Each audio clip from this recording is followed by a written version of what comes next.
Linear equations के हवाले से जो हमारा ये सिलसिला शुरू हुआ है, इसमें ये लेक्चर नंबर 3 है।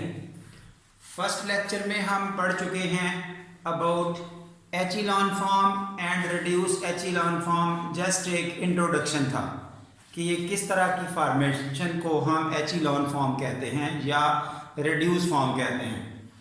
उसके बाद जब सेकंड लेक्चर आया तो उसमें हमने रो ऑपरेशंस डिस्कस किए और कॉलम ऑपरेशंस डिस्कस किए। रो और कॉलम ऑपरेशंस वो टूल होते हैं जो एक मैट्रिक्स को कन्वर्ट करने में इनटू एचिलॉन फॉर्म या रिड्यूस फॉर्म में कन्वर्ट करने में हेल्प करते हैं। तो वो रो ऑपरेशंस अब ज़ाहिर है डिस्कशन में आ चुके, इसलिए अब दोबारा नहीं बोले जा रहे। इस वक्त एक्सरसाइज 3.2 मेथड की छठा क्वेश्चन, उसका fourth part, convert the given matrix into echelon form and reduce form. दोनों काम अभी यहाँ एक ही जगह से करवाए जा रहे हैं। तो इस हवाले से ये मैट्रिक्स लिखी गई और अब मैं साथ साथ वो ऑपरेशंस डिस्कस कर रहा हूँ जो यहाँ यूज हुए और साथ साथ इसकी रेपिटेशन हो जाएगी इन तमाम तर्ज के रो ऑपरेशंस की। हाँ जी, एचिलॉन फॉर्म का तरीका होता है कि जो जीरोज वाली रो हो जिसमें कंप्लीटली जीरोज आ रहे हों वो मैट्रिक्स के बॉटम में जानी चाहिए। यहाँ कोई ऐसी रो जीरोज वाली नहीं है, इसलिए ये जनरली जितने भी क्वेश्चन एक्सरसाइजेज में आ रहे होते हैं उसमें ये जीरोज वाली रो नहीं होती। लेकिन जब एमसीक्यू टाइप चीज़ें आ रही हैं तो उस वक्त जीरोज वाली रो मौजूद होती है, इसलिए बी केयरफुल। जीरोज वाली रो कोई भी नहीं है, इसलिए वो स्टेप खत्म हुआ। सो अगला स्टेप है अब नॉन जीरो रोज पे बात करनी है। तो नॉन जीरो रोज जितनी भी हैं हर एक में फर्स्ट एलिमेंट 1 होना चाहिए, जिसको लीडिंग एलिमेंट कहा। और ये उस वक्त बता दिया था जब इंट्रोडक्शन थी कि ये जरूरी नहीं 1, लेकिन 1 के साथ हमारी वर्किंग आसान हो जाती है, इसलिए हम 1 के साथ ही काम करेंगे। सो वो बाई चांस पहला एलिमेंट भी 1 ही है फर्स्ट रो में, इसलिए ये जरूरत खत्म हो गई। पहला स्टेप के बाद जो सेकंड स्टेप है वो भी हो चुका। हाँ जी, अब उसके बाद अगला काम आ रहा है इसके नीचे ये सब के सब जीरोज करने हैं। जब आपने एक दफा लीडिंग 1 क्रिएट कर लिया किसी भी रो में, फिर आपको आसानी क्या है, उस 1 के नीचे सारे जीरोज कर लें। इस 1 के नीचे ये 3 एलिमेंट है, उसमें से एक पहले जीरो है, इसको भी जीरो करना है, इसको भी जीरो करना है। तो ये कैसे जीरो होंगे? With the help of tools available which are known as row operations.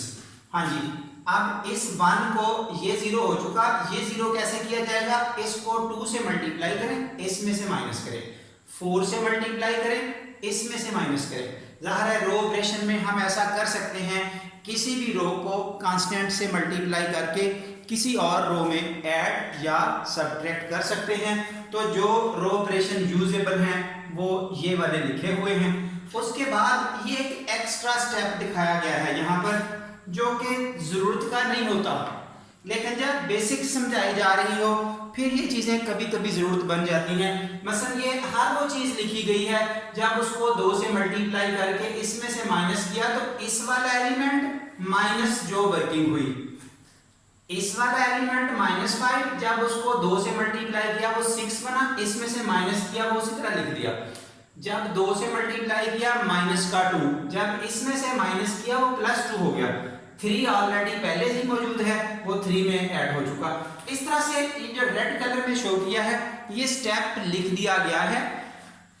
इस स्टेप को आप इग्नोर करके यहां से डायरेक्ट ये ले आएंगे अगर कोई चाहेगा, नहीं तो लिखना चाहे आपकी मर्जी। हाँ जी, उसके बाद ये सब जीरोज हो चुके हैं ये एक्स्ट्रा स्टेप के बाद। हाँ जी, उसके बाद नेक्स्ट स्टेज क्या है? अब अगले वाली रो जो भी आ रही है उसमें जहां भी एलिमेंट आएगा नॉन जीरो, जीरो आता है नो प्रॉब्लम, नॉन जीरो ये आ गया 11, अब इसको 1 होना चाहिए। हर वो एलिमेंट जहां जहां आएगा वो पहला एलिमेंट 1 होना चाहिए। तो इसको 1 कैसे बनाया जाएगा? हमारे पास रो ऑपरेशन है, हम किसी भी रो को अपनी तरफ से बाहर से कोई कांस्टेंट मल्टीप्लाई कर सकते हैं। 1 बनाने का तरीका 1/11 से मल्टीप्लाई कर दें इस रो को। बच्चा ये भी समझ सकता है कि 11 कॉमन निकाल लें, लेकिन कॉमन निकालने वाला रो ऑपरेशन नहीं है, इसलिए अवेलेबल टूल है मल्टीप्लाई कर सकते हैं। तो हम वही काम करेंगे जो इन एक्चुअल अवेलेबल है। इसलिए ये स्टेप उठाते हुए जब हमने इस रो को 1/11 से मल्टीप्लाई किया, ये 1 हो गया, ये 5/11 हो गया, ये 3/11 हो गया। निचले वाली दोनों रोज पे कोई वर्किंग हुई नहीं इस स्टेप में, इसलिए वो जैसे थे एज इट इज आ गए। हाँ जी, उसके बाद अगला स्टेप, अब हमने इस लीडिंग 1 के नीचे वाले एलिमेंट जीरोस करने हैं, यानी कि पहले ये लीडिंग 1 बना, उसके नीचे जीरोस कर दिए यहां तक आगे। फिर अगली रो में ये 1 बनाया 11 की जगह पर, अब उस 1 के नीचे जीरोस करने हैं। तो उस 1 के नीचे क्या है, ये देखिए, ये दो एलिमेंट हैं, माइनस का 11, माइनस का 11। ये देखिए ना, 1 बनाने का एडवांटेज क्या है, अब जब हमें 1 के साथ काम करना है, यहाँ 0 बनाना है, तो हमें फौरी समझ आ जाती है, इसको 11 से मल्टीप्लाई करें, इसमें ऐड कर दें, उसको 11 से मल्टीप्लाई कर दें, इसमें ऐड कर दें।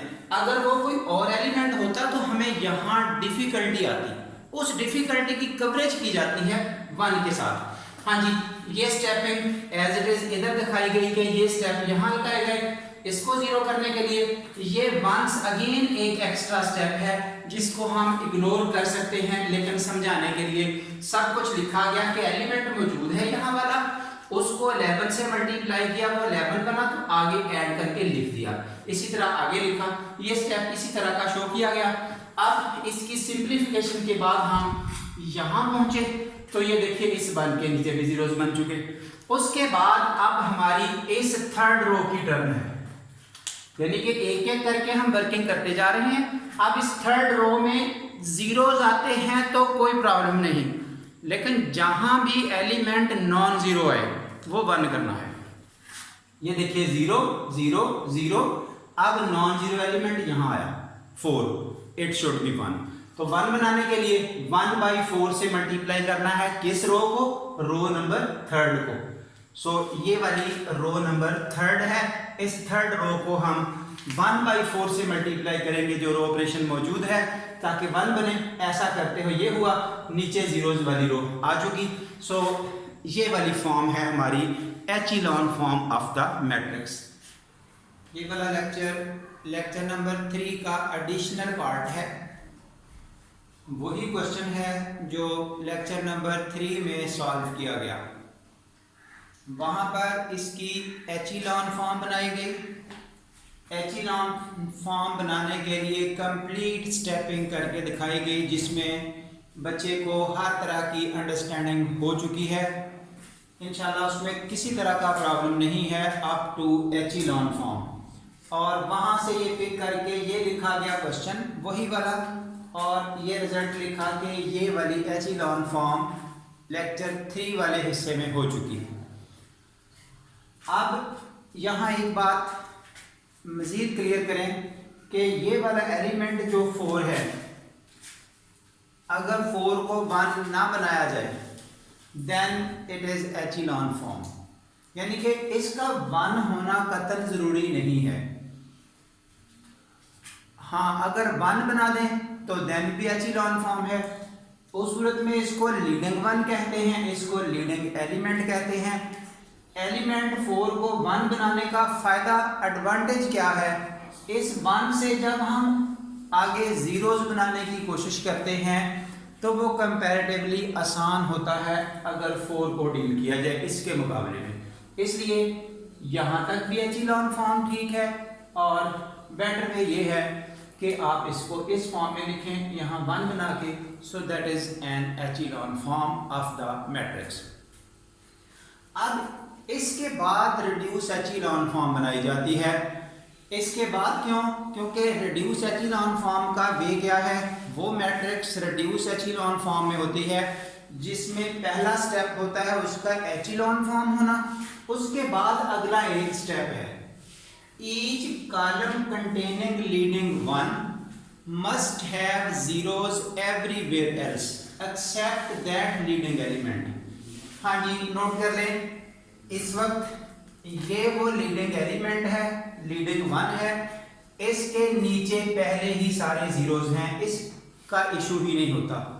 सेकंड पे आ जाए, ये हो गया आपका लीडिंग 1, इसके नीचे पहले ही जीरोज होते हैं, इसके ऊपर भी जीरो होने चाहिए, यानी कि इस कॉलम में हर जगह जीरो होना चाहिए इस 1 को छोड़ के।